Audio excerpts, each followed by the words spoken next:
Hi everyone, it's Michael. So this is going to be a video in which I sit and I talk a lot, and I sure hope that's okay with you. But I wanted to respond to a question I get a lot, which is why semi-hydroponics? Why did you pursue this growing method? And there are so many reasons. So I've actually taken some notes for myself because I want to stay on track and I want to be as concise as possible. There are so many reasons that I have selected semi-hydroponics. But the first and perhaps the most impactful was my negative experiences with classic forms of medium. Um, so coconut husks, bark, sphagnum moss, I have had the worst luck. So, and maybe this was because I was a novice, and maybe this because I was so new to the process of growing orchids, but I grew up watching my mom grow orchids, and she used bark for everything, and she had such tremendous success with everything. So when I started growing, I wanted to mimic her system because that's just kind of what I knew to be tried and true. In the process of doing that, I found that I was getting mold all over the roots. I found that I was immediately rotting out the roots. I found that I was getting over inundated with insects inside the potting medium, chewing at the roots. And the odd thing is it wasn't an isolated incident. This was across a lot of different attempts and across a lot of different highly recognizable brands.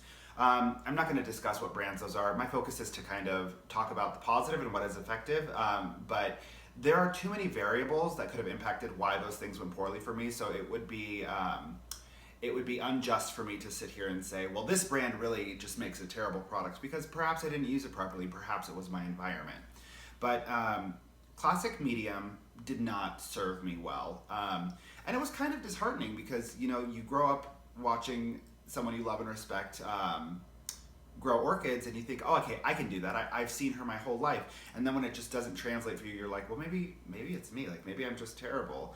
But don't indulge that feeling. Just keep exploring other options. So the second reason I pursued semi-hydroponics was purely aesthetics, because I am unfortunately semi-superficial.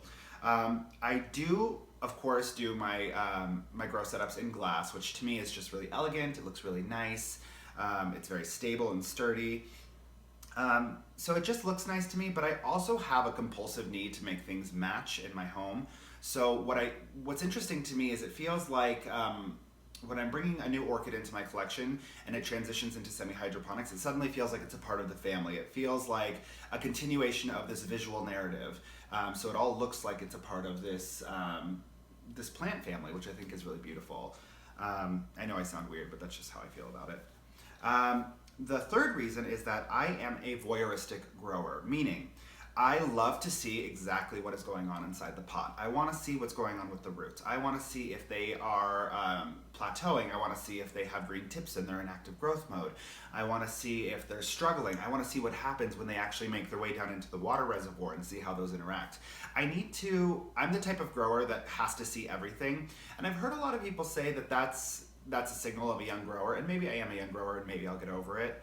But I can't imagine a time where I'm not going to want to see what is happening with the root system, because that's also, for me, part of the adventure of growing orchids. They are such slow growing plants that if I were to put my entire focus on, oh, I'm going to wait for it to spike, oh, I'm going to wait for it to flower, I would be really dissatisfied all the time because they take so long. But shifting my focus and being able to enjoy the process of watching the root systems develop and see how that process unfolds really sets me up for a lot more satisfaction in growing. Also, I can constantly monitor what's happening inside the pot, and there will be fewer surprises. So if I convert something to semi-hydroponics and the entire root system rots out really quickly, I can watch that process unfold, and I can also make informed decisions to tend to it. For those who watched my video about kind of intervening while my Zygopetalum was converting to semi-hydroponics, because I could see the roots, I could see that they were molding, and I could see that the system was rotting out and I needed to remove that decaying matter. If I had it in an opaque pot, I wouldn't have been able to see that. So, voyeuristic grower. The fourth one is that it is cost effective. Now, I'm saying it's cost effective and not sustainable for a reason. The process of harvesting the clay that is used to create leca beads is not sustainable. It's not environmentally sustainable. So that's something that I have some personal guilt about. There has to be a better way, or there has to be something that's comparable that is a little bit more friendly to Mother Nature. But oh God, I hate myself. I don't have a good excuse for why I haven't switched it. I just continue to use leca. But that being said, the potting medium is reusable. So rather than, okay, 2 years has passed, all of this bark is now decomposing and not viable, I can just wash it and boil it and then reuse it, which I think is really wonderful.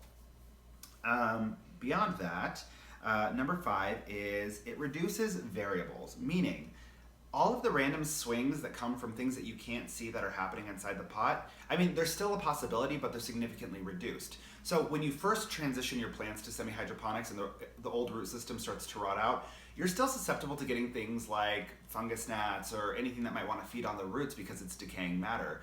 But once the root system is established, I really don't have that issue. Nothing seems to like living in leca beads because it's not a terribly hospitable environment.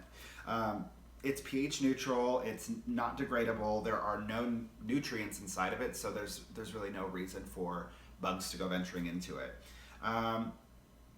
But beyond that, it just doesn't decompose. It's just, that's what oh no, Roomba, not now.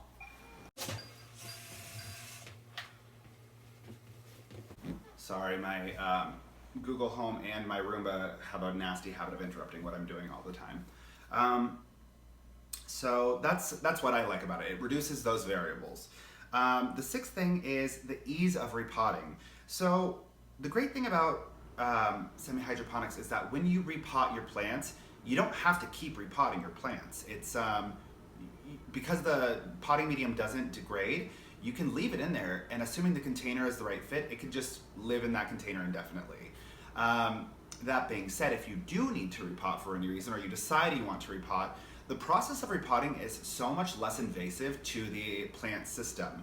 So in the past, when I would repot something from bark medium, the roots would have grown attached to that, and if you try to remove the bark, it mangles everything.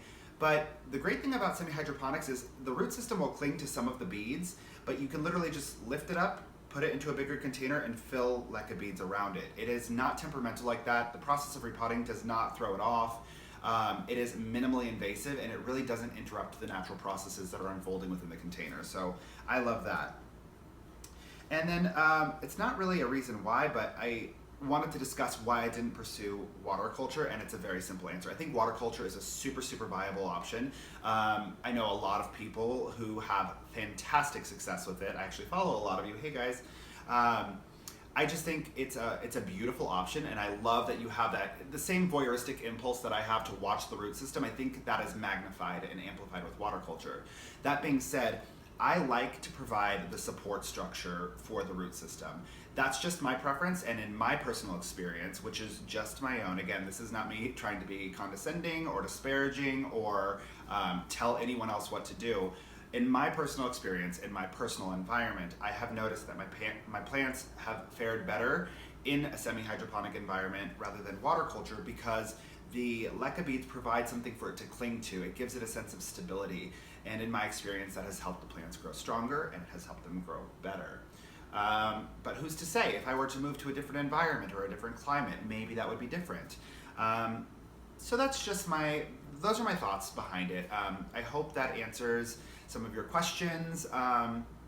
But I would be really, really curious. If you guys feel so compelled, tell me what your system is below and why you choose it. And if anything I've said really resonates for you, or you're like, wait a second, that doesn't apply to me because of this reason, I want to know that. Again, it's an open dialogue, and I really am so curious to know how other people do things and where they do them and why they do them. So again, assuming you feel so compelled, let me know what your system is below. And as always, thank you so much for tuning in. I invite you to like, comment, subscribe, whatever you feel compelled to do. Just thank you so much for spending your time with me, guys, and have a great rest of your day. Bye.